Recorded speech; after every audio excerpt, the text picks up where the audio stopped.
sahabat entrepreneur, video ini adalah tentang purchase flow pada perusahaan trading, atau bisa dibilang juga flow pembelian pada perusahaan trading. Oke, ini modulnya ya, kita langsung masuk. Oke, di sini ada request, purchase order, di sini ada produknya juga, ada reportingnya purchase. Sekarang kita akan buat request for quotation. Oke, di sini ada template-nya ya. Jadi di perusahaan trading itu biasanya kalau yang masih skalanya kecil tuh jarang masih menggunakan PO ya. Jadi biasanya langsung kita kirim pesanan mungkin melalui WA, telepon atau email. Nah, langsung tiba-tiba barang datang, terima surat jalan, bahkan itu tidak dibukukan tanda terimanya. Tahu-tahu invoice-nya datang baru dibukukan oleh accounting sebagai hutang. Nah, sekarang kita coba dengan simple proses, dokumentasinya juga tetap rapi, ya, dan juga bisa dimonitor dengan simple. Oke. Ini request for quotation itu seperti kita meminta penawaran harga kepada vendor-vendor. Ya, kita contoh, saya masukkan vendornya, kita punya banyak, tapi saya masukkan ke vendor 4 ya. Vendor 4, produk yang akan saya beli, saya mau lihat dulu stoknya ada berapa, di search more. Oke, ternyata ada cukup lumayan barang-barang saya, tapi produk 6, 7, 8 itu stoknya kosong ya, on hand-nya kosong ya. Ini ada forecast quantity, tapi di sini kita ada PO 900 dan 975, dan di sini ada 1050. Sementara di sini forecast-nya 52. Oke, saya akan beli produk 1, produk 3. Produk 1, produk 3, dan produk 9. Oke. Saya bisa aja langsung ke produk 1, produk 3, bisa ketik juga. Dan yang terakhir produk 9, saya ketiknya hanya 9, dia langsung filter ke 9. Nah, deskripsinya bisa diganti, silahkan ya.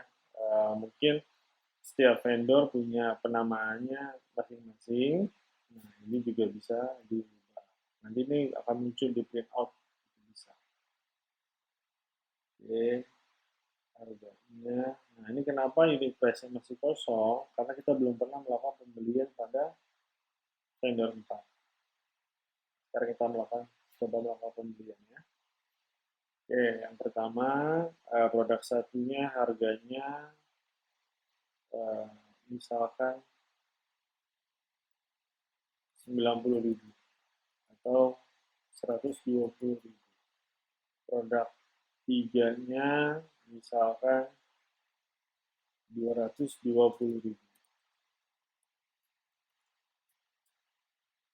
Produk 9-nya ini mungkin agak lebih mahal, kita coba 550.000. Oke, ini tarik ke atas dulu. Nah, kalau dilihat di sini ada sudah totalnya 979.000. Ya, dan sekarang kita masukkan kuantitinya. Oke, kita edit 200 quantity, produk 3 juga 200 quantity, produk 9 juga 200 quantity. Di sini ada order date, currency-nya juga kita bisa pilih, ini multi currency. Di sini ada other information, deliver to-nya nanti kita bisa dikirim kemana. Nah, kita kan punya nih receipt rak 1 yang di video sebelumnya saya sudah jelaskan gimana cara membuat lokasi. Nah, nanti pada saat barang ini diterima, tolong dimasukkan ke dalam rak 1. Tapi sekarang untuk lebih simpel kita masukkan ke gudang dulu ya, gudang receipt. Berikutnya ada receipt date, expected-nya kapan? Misalnya kita membutuhkan barang ini itu kapan? Kita masuk tanggal 30. Payment terms-nya kita ajukan 30 hari. Oke, lalu kita save. Nah, ini sebenarnya bisa kita duplicate untuk vendor-vendor yang lain. Saya sudah duplicate. Di sini ada PO 14 dari vendor 2, PO 15 untuk vendor 5. Kita bisa buka, ini sama-sama 200 ya, harganya juga sama. Dan ini kita bisa print dan kita kirimkan ke vendor masing-masing.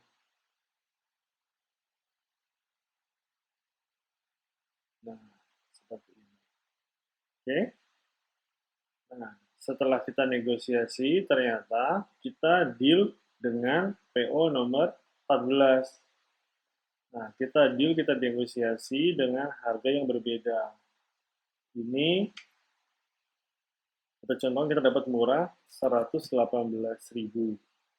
Yang produk 3, mana kita dapat lebih mahal, 222.000. Yang produk 9, kita dapat malah dapat bagus ya harganya ya, dapat 450.000. Oke, ini kita save, lalu kita confirm, dan ini menjadi PO. Confirmnya, bahkan kita bisa taruh attachment di sini. Kalau kita mau attach dokumen, mungkin dalam contohnya ini adalah ini ya, ini contoh aja ya. Ini adalah quotation dari mereka. Ininya ya, quotation dari mereka. Oke, sudah. Nah, PO-nya juga bisa di print atau di send by email. Ini bentuk PO-nya. Untuk dikirim ditandatangan sama mereka ya. Ini produk description-nya, teksnya, kita required-nya mohon bisa dikirimnya tanggal 29. Quantity-nya, harganya disetujui, total teksnya. Oke. PO sudah kita confirm dan juga ini saya turunkan ke bawah ya. Harganya juga sudah deal di 173.800.000. Ini saya bawahkan. Oke. Jadi sekarang tombol receipt-nya sudah muncul. Kita bisa klik langsung. Ini sebenarnya ada di menu inventory ya, tapi kita bisa langsung direct dari sini. Oke, di sini sudah ada ininya ya, yang akan diterima tuh di done ya. Oke, yang produk 1 sudah 200. Produk 2-nya kita terima lagi 200. Ini bisa parsial ya, nggak harus full seperti ini ya. Ini kita coba full dulu sekarang. Oke, confirm. Validate. Oke, tanda penerimanya juga bisa di print. Oke, hasilnya seperti ini.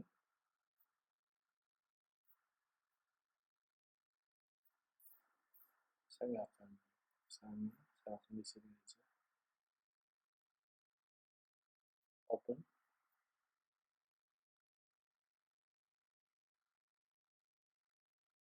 Ini ya, tanda terimanya ya. Oke, saya tutup. Saya balik lagi ke PO. Nah, kalau bila diperhatikan, di sini ada quantity, receive, dan bill. Artinya adalah apa? Quantity adalah ini quantity yang kita order. Receive adalah barang yang kita terima. Jadi kalau misalnya receive parsial, kita bisa kontrol dari sini. Jadi nggak perlu nanya lagi nanti ke orang inventory, kekurangannya berapa. Orang procurement juga sudah bisa lihat. Sekarang belum di bill. Sekarang kita bill.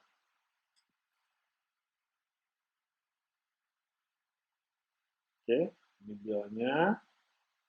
Jadi sudah sesuai semua, vendor, produk, kuantitinya, harganya. Ya, kalau bisa di-input, kalau ada diskonnya silahkan di-input diskonnya, ini teksnya. Oke, kalau kita hapus. Ya, Ini jadi sesimpel itu ya proses purchase di Odoo ini. Oke, sekarang saya akan ulang lagi, tapi kita mulainya dari purchase dan partial shipment. Kita masuk ke purchase order. Kita bypass request for quotation-nya, kita langsung masuk ke purchase order. Saya akan beli barang dari vendor 3. Produknya, saya mau lihat dulu produk apa yang kurang. Bisa produk 1 dan produk 9 ya. So, produk 1, saya mau ordernya 300, quantity. Price-nya, harganya, let's say 100.000.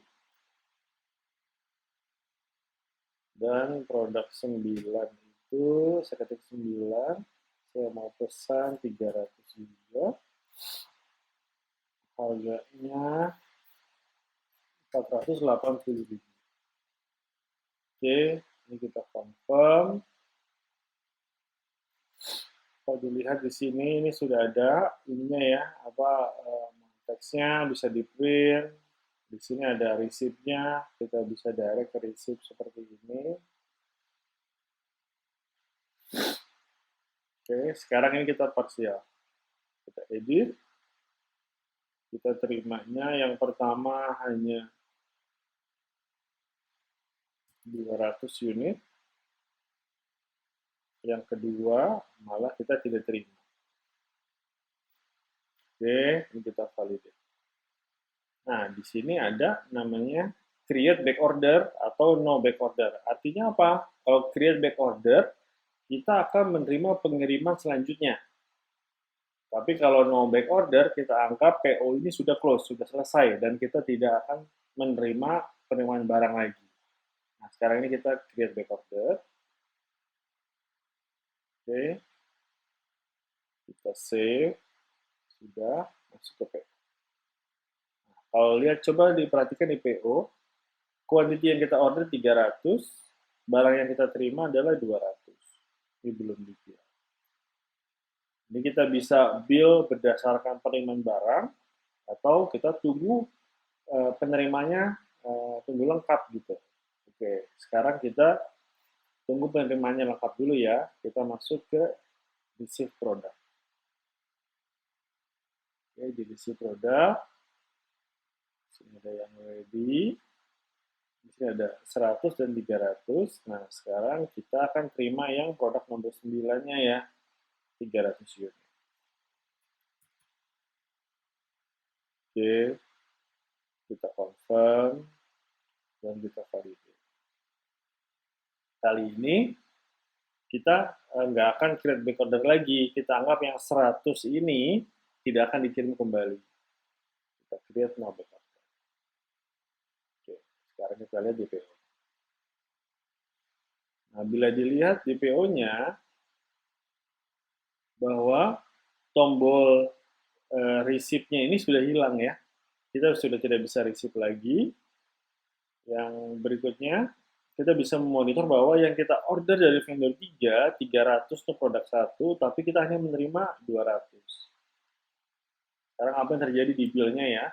Kita create bill.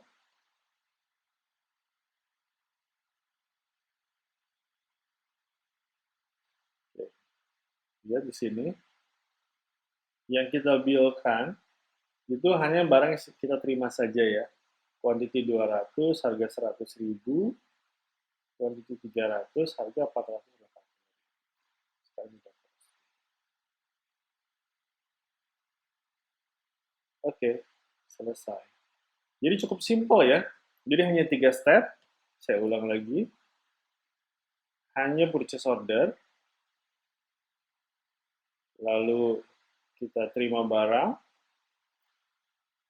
Di sini juga ada ya, terima barang. Setelah ini adalah vendor bill. Oke.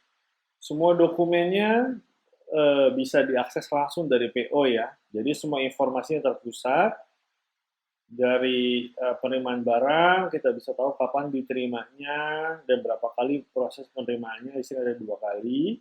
Jadi juga ada vendor bill. Nah, berikutnya adalah gimana caranya kita meretur barang. Oke, sekarang kita anggap PO nomor 16 itu akan kita retur. Masuk ke menu receipt-nya, kita pilih surat receipt-nya mau nomor 14 atau nomor 15. Kita coba nomor 15. Ternyata produknya nomor 9 ini yang 300 unit kita akan kembalikan sejumlah 50 karena pada saat kita mau menggunakan produk nomor 9 ternyata ada yang cacat. Sekarang kita retur lagi. Retur produk 9, quantity returnya berapa? 50 unit. Ya, return location-nya ke vendor, dikembalikan lagi ke vendor. Oke. Kita return dan kita validate.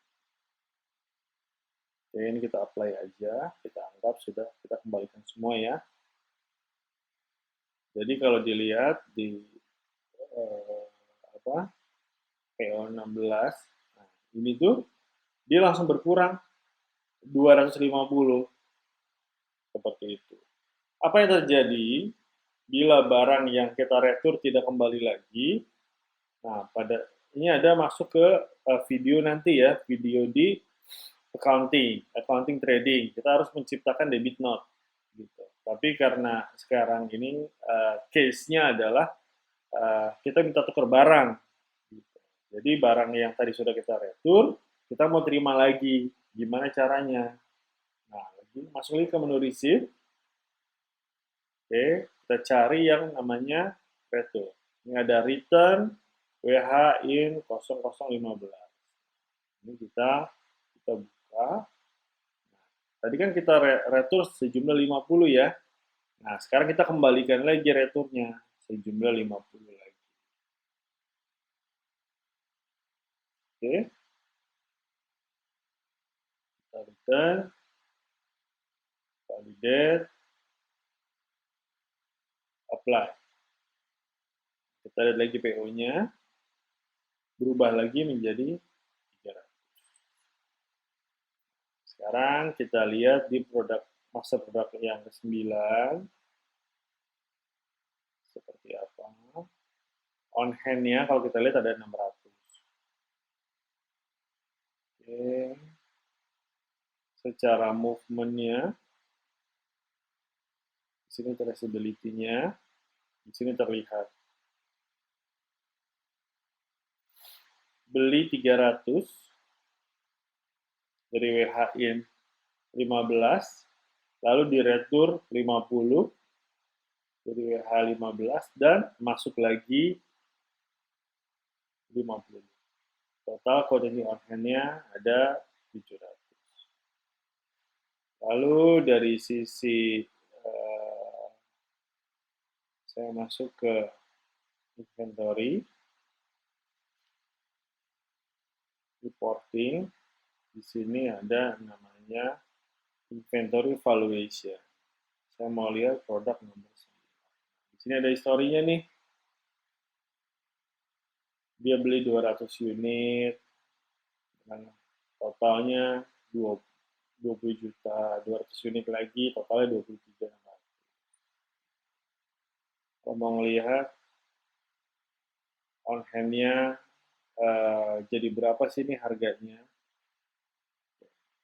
Ini harganya jadi ini average ya 102.444. Ini adalah cost-nya, cost average. Oke, sekian untuk video purchase flow untuk perusahaan trading. Cukup simple ya. Jadi hanya 3 step. PO, terima barang, vendor bill. Sudah selesai semuanya. Jadi secara kontrol tadi kita juga sudah lihat gimana pada saat kita retur, parsial penerimaan, itu semuanya sudah kita bahas. Jadi jika ada pertanyaan, bisa taruh di komen, nanti kita akan berikan lagi video-video yang lebih menarik. Terima kasih sahabat entrepreneur. Bagaimana? Mudah kan caranya? Silahkan dicoba ya, dan komen jika ada pertanyaan. Kita akan adakan free webinar setiap hari Rabu jam 8 malam. Jika berminat, silahkan WA ke nomor 0812 9088 2718. Dan jangan lupa, jika video ini bermanfaat, silahkan share ke sahabat entrepreneur lainnya. Jangan lupa di like dan subscribe ya. Terima kasih dan sampai ketemu di video-video selanjutnya.